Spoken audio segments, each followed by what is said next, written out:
Hi friends, welcome to என் தமிழ் உலகம். ஆடி மாதத்தில் அம்மனுக்கு செலுத்தக்கூடிய வேப்பிலை மாலையை 4 எலுமிச்சம்பழம் மட்டும் வச்சு கொஞ்சம் வித்தியாசமாக எப்படி கட்டலான்னு பார்க்கலாங்க. அதுக்கு இந்த மாதிரி கொஞ்சம் கெட்டியான நூலாக எடுத்துக்கோங்க, இல்லை ரோப் மாதிரி கூட கொஞ்சம் நல்லா கெட்டியானதாக எடுத்துக்கோங்க. கொஞ்சம் நல்லா நீளமாகவே எடுத்துக்கோங்க. மாலை கட்டுறதுக்காக ஒரு முடிச்சு போட்டுட்டு ஒரு சின்ன பீட்ஸை கோர்த்துட்டிங்க அப்படின்னா உங்களுக்கு அந்த இலை அருந்து போகாமல் இருக்குங்க. வேப்பிலை இந்த மாதிரி உருகி போட்டுட்டு பூச்சி மட்டும் இல்லாத இலையாக எடுத்துக்கோங்க. மற்றபடி எந்த ஷேப்பில் எவ்வளோ சின்னது பெருசாக இருந்தாலும் பிரச்சனை கிடையாதுங்க. சென்டராக இந்த மாதிரி சுற்றி சுற்றி கோர்த்துட்டே வாங்க.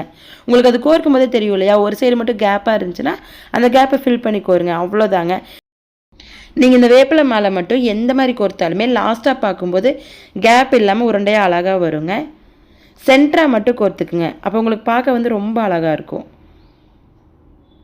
இல்லை உங்களுக்கு ஒவ்வொன்றா எடுத்து கோர்க்கறது கஷ்டமாக இருக்குது அப்படின்னா ஒரு 4-5 இலை இப்படி எடுத்து கையில் வச்சுட்டு ஒரே டைமில் கூட கோர்க்கலாங்க. ஆனால் இது எடுத்து அடுக்கிற டைமுக்கு நம்ம ஈஸியாக கோர்த்தரலாம். உங்களுக்கு எது ஈஸியான மெத்தடாக இருக்கோ அந்த மாதிரி நீங்கள் கோர்த்துக்குங்க. இந்த மாதிரி ஒரு 4-5 இலையை எடுத்து ஒட்டுக்காக வச்சு கோர்க்கலாம். கோர்த்துட்டு அப்படி திருப்பி திருப்பி கூட விட்டுடலாங்க. பெரிய ஊசியில் நான் ஒவ்வொரு ஊசி அந்த கணக்கு கோர்த்துருக்கேன். சின்ன ஊசியாக இருந்துச்சுன்னா ஒரு 4 ஊசி இந்த மாதிரி கோர்த்துக்குங்க. கோர்த்து நூலுக்கு ஃபஸ்ட்டு மாற்றிடுங்க. இந்த அளவுக்கு வேப்பிலை கோர்த்துட்டு அதுக்கப்புறமா எலுமிச்சம்பழம் கோர்த்துக்கலாம். இல்லை உங்களுக்கு எலுமிச்சம்பழம் வேண்டாம் அப்படின்னா ரோஸ் கூட இடையில வச்சுக்கலாங்க. அம்மனுக்கு செலுத்துகிற மாலைங்கிறதுனால எலுமிச்சம்பழம் வச்சு கோர்த்துனாலுமே பார்க்க அழகாக இருக்குங்க. கொஞ்சம் கொஞ்சமாக இந்த மாதிரி நூலுக்கு மாற்றிடுங்க. எப்பவுமே பூ நூலுக்கு மாற்றும் போது நூலை தாங்க இழுக்கணும். அந்த பூ அப்படியே கையில் அழுத்தி பிடிச்சிக்கணும். இப்போ எலுமிச்சம்பழத்தையும் நூலுக்கு மாற்றிடுங்க. உங்களுக்கு எவ்வளோ கேப் வேணுமோ அந்த கேப் விட்டு எலுமிச்சம்பழம் கோர்த்துக்குங்க, இல்லை ரோஸ் கூட கோர்த்துக்குங்க. இது டிசைன் பண்ணுறதெல்லாம் உங்களோட விருப்பம் தாங்க. இப்போ நான் பார்த்திங்கன்னா வேப்பிலை அங்கங்கே வச்சு தான் கோர்த்தேன். ஆனால் லாஸ்ட்டாக பார்க்கும்போது பார்த்திங்கன்னா உங்களுக்கு அழகாக ரவுண்டாக வந்துருச்சு.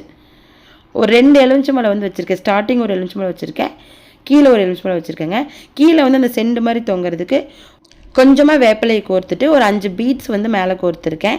இதே மாதிரி 3 செட்டு ரெடி பண்ணியிருக்கேன். இப்போ இந்த 3 சேர்த்து முடிச்சு போடும்போது 1 மட்டும் கொஞ்சம் கீழே இறக்கி வச்சு முடிச்சு போட்டிங்க அப்படின்னா இன்னும் கொஞ்சம் அழகாக இருக்கும். 3 சரிசமமாக வைக்காமல் 1 மட்டும் கொஞ்சம் கீழே இறக்கிக்கிங்க.